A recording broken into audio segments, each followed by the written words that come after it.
वैदेही तुझं जे यश मिळालं 10वी त्याबद्दल सर्वप्रथम तुझं अभिनंदन. थँक्यू.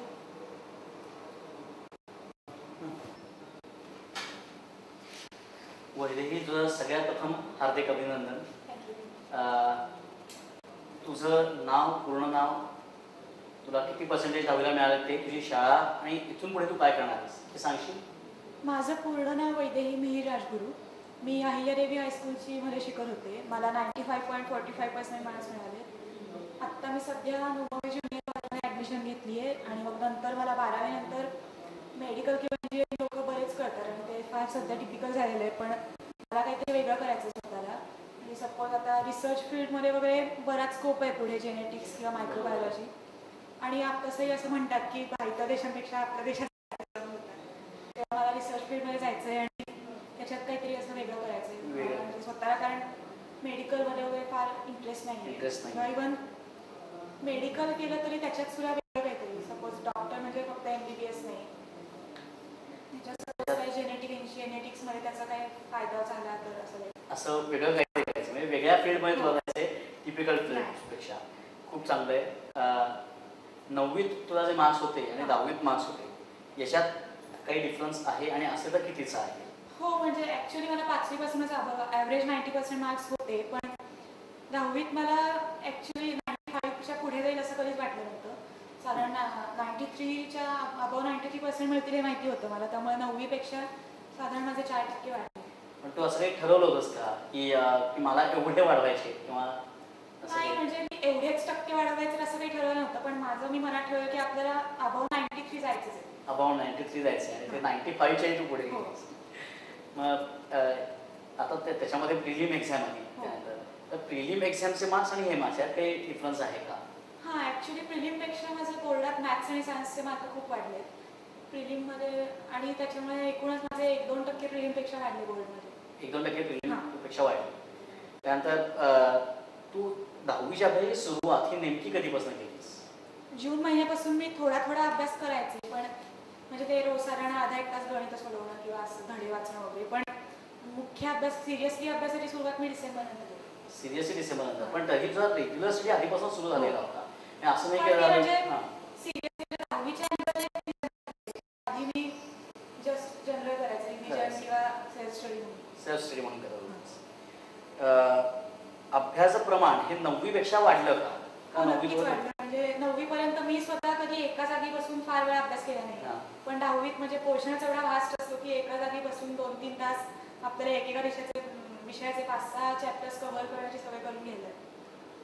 त्यानंतर 10वीची जी परीक्षा आहे ती पूर्णपणे पाठ्यपुस्तकावरती डिपेंडंट आहे, यात तुमच्या कल्पनाशक्तीलाही काही वाव आहे, तर तुझं काय वाटतं?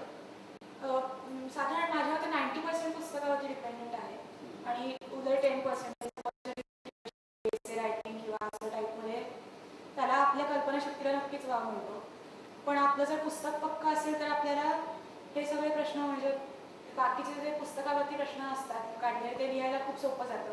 त्यामुळे पुस्तक बेस पक्का करणं हे खूप महत्त्वाचं आहे. इव्हन हॉट्ससाठी सुद्धा जर आपली पुस्तकातली सगळी थिअरी किंवा सायन्स किंवा मॅथ्स दोन्ही ती पक्की असेल तरच हॉट्स सोडवायला आपल्याला म्हणजे विचार मिळतो. आणि हे जे बाहेरचे प्रश्न असतात जर आपल्याला पुस्तकाचे जे त्याच्यावरती विचारलेले प्रश्न ते आपल्याला येत असतील ते नक्कीच आपल्या आधी सोडून होतात. मग बाहेरच्याला विचार करायला जास्त वेळ मिळतो. आत्ता बोलता होता तू एका निबंधाचा आणि याचा उल्लेख आहे, एसे अँड लेटर रायटिंग, तर त्याची तू काही वेगळी तयारी केली होतीस का? हो, म्हणजे मी त्याच्यासाठी असा एक विषय घ्यायचा आणि आपल्याला साधारण त्याच्यात 15-20 मिनिटं काय आपल्या त्याच्यात मुद्दे मांडता येतील असे मुद्दे बऱ्याच लिहून काढायचे. किंवा अवांतर वाचनाचा निबंध आणि पत्रलेखनासाठी खूप फायदा झाला. त्यामुळे त्याच्यात बऱ्याचदा आपण पुस्तकं वाचतो किंवा पेपरमधल्या हेडलाईन्स असतात ते कोट्स किंवा हेडलाईन्स याचा वापर आपल्याला पत्रलेखनात वगैरे करता येतो किंवा इव्हन निबंधात सुद्धा. आणि त्याच्यात महत्त्वाचे म्हणजे आपण विषयापासून भरकटता कामा नये आणि कॉमन सेन्स जरा वापरले पाहिजे. कारण आपण खूप असं विचित्र केलं तर ऑब्व्हियसली मार्क कमीच होतात. पण एक साधाच मुद्दा आहे तर तो जर आपण वेगळ्या भाषेत मांडला तर ते नक्कीच प्रभावी होतं. आपण ज्या डोळे मारणारे 3 भाग केले 10वीच्या अभ्यासक्रमाचे की भाषा, शास्त्र आणि गणित, तर या तिघांपैकी तू कशावरती जास्त भर दिला होतास? ॲक्च्युली मी सगळ्यांचा बॅलन्स साधलेला. म्हणजे सपोज आत्ता 2 तास काय मॅथ्स केलं तर मग थोडा वेळ भाषेचा अभ्यास करायचा, मग सायन्स करायचं. त्याचा मला एक फायदा जाणवला की आपल्याला दमल्यासारखं वाटत नाही. चेंज झाल्यामुळे आपण फ्रेश राहतो किंवा मग फक्त गणित सोडून मग शेवटी मग सोशल सायन्सला तू किती वेळ दिलास? सोशल सायन्सला पण मी बराच वेळ दिलेला, कारण ते हातचे मार्क असतात आणि त्याच्यात आउट ऑफ मिळवणं शक्य असतं आपल्याला. त्याच्यासाठी मी स्वाध्यायातले ॲटली मोठ्या प्रश्नांची उत्तरं सगळ्या लिहून काढलेली आणि धडे खूप वेळा वाचलेले आणि गाडीपेक्षा सुद्धा पुस्तकातूनच जास्त अभ्यास केला पुस्तकात. नंतर वेळापत्रक असं तू काही बनवलं होतंस तुझ्या अभ्यासाकरता? म्हणजे कडक शेड्यूल नव्हतं बनवलं, पण मी रोज स्वतःसाठी एक टार्गेट सेट करायचं की आजच्या दिवसात आपल्याला हे कम्प्लीट करायचं आहे.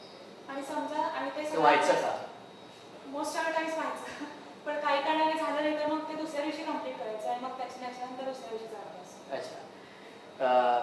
तू मगाशी बोलता होता हॉर्सचाही एक उल्लेख केला होतास, तर हा हॉर्सचा नवीन जो भाग समाविष्ट केलेला आहे, तर त्याचा तू कशा प्रकारे अभ्यास केलास? त्याच्यासाठी मी मॅथ्स आणि सायन्स दोन्हीची थिअरी आणि पक्की केली आणि नंतर मी TIVPची टेस्ट सिरीज लावलेली. त्याच्या क्वेश्चन पेपर्समध्ये त्यांनी हॉर्स टाकलेले असायचे काही वेळेला, किंवा इव्हन बाकीच्या शाळांचे पेपर सुद्धा मी बघितले त्याच्यासाठी काय काय प्रश्न विचारू शकतात. आणि आमच्या शाळेतल्या शिक्षकांनी काही हॉर्स काढून आम्हाला दिलेले प्रॅक्टिससाठी. MCQs मल्टिपल चॉईस क्वेश्चन याचा तू काही वेगळा सराव केला होतास? हो, त्याच्यासाठी पुस्तकांना मध्ये अंडरलाईन्स करायच्या किंवा कॅल्क्युलेशनचं स्पीड वाढवण्याचा प्रयत्न केला. अच्छा. आणि धडे वाचले सायन्सचे, म्हणजे त्याच्यात बऱ्याचदा त्याच्यातल्या बारीक बारीक प्रश्नांमध्येच काढलेले असतात. आता नवीन ऑनलाईन एज्युकेशनचं वारं जोरात आहे, तर ऑनलाईन एज्युकेशनचा तू काही वापर करून घेतला होतास का?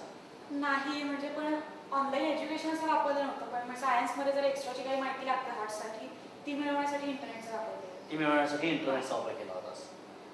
पेपर्स सोडवण्याचा सराव केला होतास का? तो किती केला आणि त्याचा किती फायदा झाला?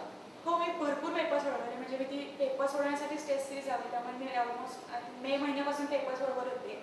त्याचे फायदे म्हणजे त्याने प्रेझेंटेशन सुधारलं आणि आयत्या वेळेला टाईम मॅनेजमेंट कसं करायचं याचा अंदाज आला. नाहीतर बऱ्याचसा पेपर कंप्लीट झाला नाही वेळेवर तर आपल्याला वाईट वाटतं किंवा आपण पॅनिक होतो. त्याचं प्रमाण कमी झालं. लोक शांत ठेवून पेपर लिहायची सवय झाली आणि लिखाणाचा सराव झाला. आणि त्यामुळे मी प्रत्येक विषयाचे साधारण 10 तरी पेपर सोडवलेले आणि शाळेतूनही सोडवून घेतलेले. आणि मग आपण नक्की कुठे कमी पडतो आणि कशावर कॉन्सन्ट्रेट करायला पाहिजे याचा अंदाज आला. आताच बोलता बोलता तू एका गोष्टीचा उल्लेख केलास की शांत पेपर येताना शांत म्हणजे टेन्शन थोडक्यात आपण असं म्हणूया. तर हे टेन्शन 10वीच्या पुढ्या पेपरच्या जाणवलं का तुला?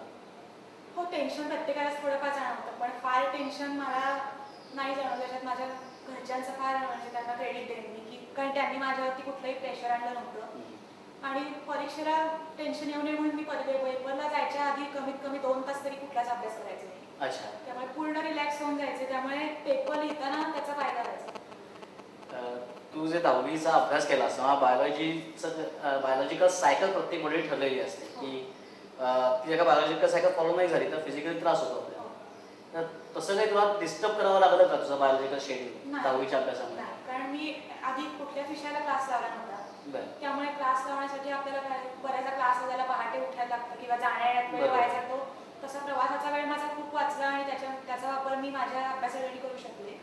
आणि मी पूर्ण वर्षभर इव्हन परीक्षेच्या आधी सुद्धा ठराविक वेळ म्हणजे उगाच रात्री पण फार जागायचं नाही किंवा खूप पहाटे पण उठायचं नाही, दिवसभरात अभ्यास करायचा. त्यामुळे मी काही बायोलॉजिकल सायकल डिस्टर्ब न करता करू शकले. हे यश तू आता मिळवलंस, या यशाचं महत्त्व तुला काय वाटतं? मी पहिल्यांदा जशी क्लास लावला नव्हता त्यामुळे मला वाटत होतं की सगळ्यांनी क्लास लावला आणि आपणच लावला नाही, मग आपलं आता काय होईल.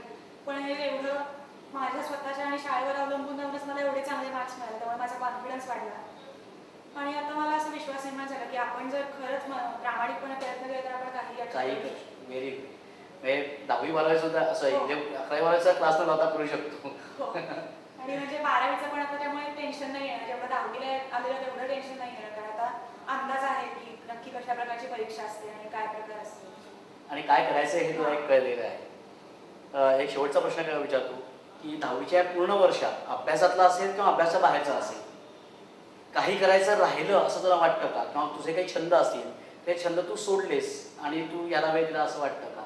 नाही, छंद मला पुस्तकं वाचायला खूप आवडतात आणि ते मी वर्षभर पुस्तकं मराठी आणि इंग्लिश दोन्ही वाचली आणि रोज मी कंपल्सरी एक मराठी पेपर आणि एक इंग्लिश न्यूजपेपर वाचायचे.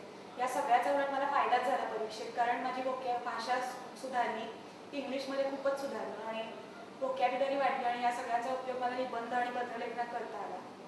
आणि माझ्या मते मी 100% केलं असं मला वाटत होतं, पण जॉमेट्रीच्या पेपरमध्ये थोडासा वेळ कमी भेटला. तेव्हा असं नंतर वाटलं की आपण कदाचित त्याचा स्पीड वाढवायला काहीतरी केलं असतं, चाललं असतं. म्हणजे अजून वाढवायला, म्हणजे माझ्या जेवढं शक्य होतं एवढं मी केलं, पण अजून तिथे एक जागा होती अजून थोडासा जगा हे केलं असं झालं असतं. हां.